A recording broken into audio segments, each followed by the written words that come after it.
شروع اللہ کا نام لے کر جو بڑا مہربان نہایت رحم والا ہے۔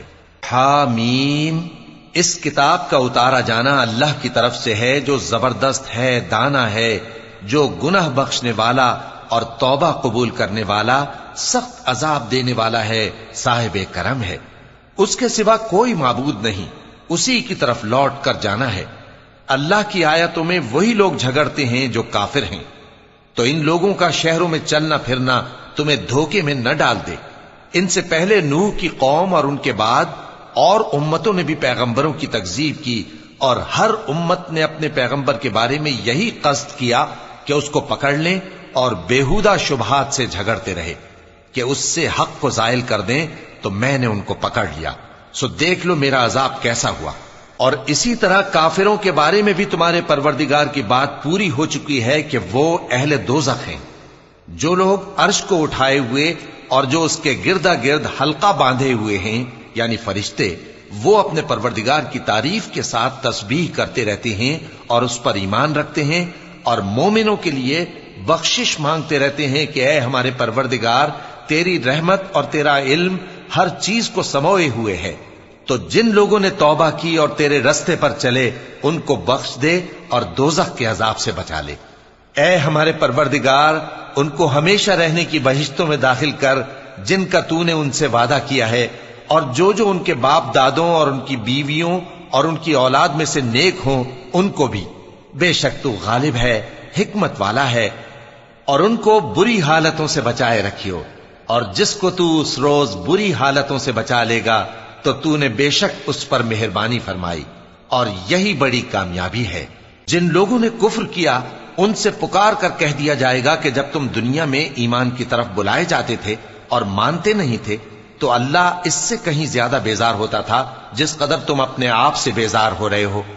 وہ کہیں گے کہ اے ہمارے پروردگار، تو نے ہم کو 2 دفعہ بے جان کیا اور 2 دفعہ جان بخشی، ہم کو اپنے گناہوں کا اقرار ہے، تو کیا نکلنے کی کوئی سبیل ہے؟ یہ اس لیے کہ جب تنہا اللہ کو پکارا جاتا تھا تو تم انکار کر دیتے تھے، اور اگر اس کے ساتھ شریک مقرر کیا جاتا تھا تو مان لیتے تھے۔ سو حکم تو اللہ ہی کا ہے جو بلند و بالا ہے، بڑا ہے۔ وہی تو ہے جو تم کو اپنی نشانیاں دکھاتا ہے اور تم پر آسمان سے رزق اتارتا ہے، اور نصیحت تو وہی حاصل کرتا ہے جو اس کی طرف رجوع کرتا ہے۔ تو اللہ کی عبادت کو خالص کر کے اسی کو پکارو، اگرچہ کافر برا ہی مانے۔ وہ مالک درجات عالی اور صاحب عرش ہے، اپنے بندوں میں سے جس کو چاہتا ہے اپنے حکم سے وہی بھیجتا ہے تاکہ ملاقات کے دن سے ڈرائے۔ جس روز وہ نکل پڑیں گے ان کی کوئی چیز اللہ سے مخفی نہ رہے گی۔ سوال ہوگا آج کس کی حکومت ہے؟ جواب ملے گا اللہ کی، جو اکیلا ہے، بڑا زبردست ہے۔ آج کے دن ہر شخص کو اس کے اعمال کا بدلہ دیا جائے گا، آج کسی کے حق میں بے انصافی نہیں ہوگی۔ بے شک اللہ جلد حساب لینے والا ہے۔ اور ان کو قریب آنے والے دن سے ڈراؤ جبکہ دل غم سے بھر کر گلوں تک آ رہے ہوں گے۔ ظالموں کا کوئی دوست نہیں ہوگا اور نہ کوئی سفارشی جس کی بات قبول کی جائے۔ وہ آنکھوں کی خیانت کو جانتا ہے اور جو باتیں سینوں میں پوشیدہ ہیں ان کو بھی، اور اللہ سچائی کے ساتھ فیصلہ فرماتا ہے، اور جن کو یہ لوگ پکارتے ہیں وہ کچھ بھی فیصلہ نہیں کر سکتے۔ بے شک اللہ سننے والا ہے، دیکھنے والا ہے۔ کیا انہوں نے زمین میں سیر نہیں کی تاکہ دیکھ لیتے کہ جو لوگ ان سے پہلے تھے ان کا انجام کیسا ہوا؟ وہ ان سے زور اور زمین میں نشانات بنانے کے لحاظ سے کہیں بڑھ کر تھے، تو اللہ نے ان کو ان کے گناہوں کے سبب پکڑ لیا، اور ان کو اللہ کے عذاب سے کوئی بھی بچانے والا نہ تھا۔ یہ اس لیے کہ ان کے پاس پیغمبر کھلی دلیلیں لاتے تھے تو وہ کفر کرتے تھے، سو اللہ نے ان کو پکڑ لیا۔ بے شک وہ صاحب قوت ہے، سخت عذاب دینے والا ہے۔ اور ہم نے موسیٰ کو اپنی نشانیاں اور دلیل روشن دے کر بھیجا، یعنی فرعون اور حامان اور قارون کی طرف، تو ان لوگوں نے کہا کہ یہ تو جادوگر ہے، جھوٹا۔ غرض جب وہ ان کے پاس ہماری طرف سے حق لے کر پہنچے تو وہ کہنے لگے کہ جو لوگ اس کے ساتھ اللہ پر ایمان لائے ہیں ان کے بیٹوں کو قتل کر دو اور بیٹیوں کو زندہ رہنے دو۔ اور کافروں کی تدبیریں بے ٹھکانے ہوتی ہیں، اور فرعون بولا کہ مجھے چھوڑو کہ موسیٰ کو قتل کر دوں اور وہ اپنے پروردگار کو بلا لے، مجھے ڈر ہے کہ وہ کہیں تمہارے دین کو نہ بدل دے۔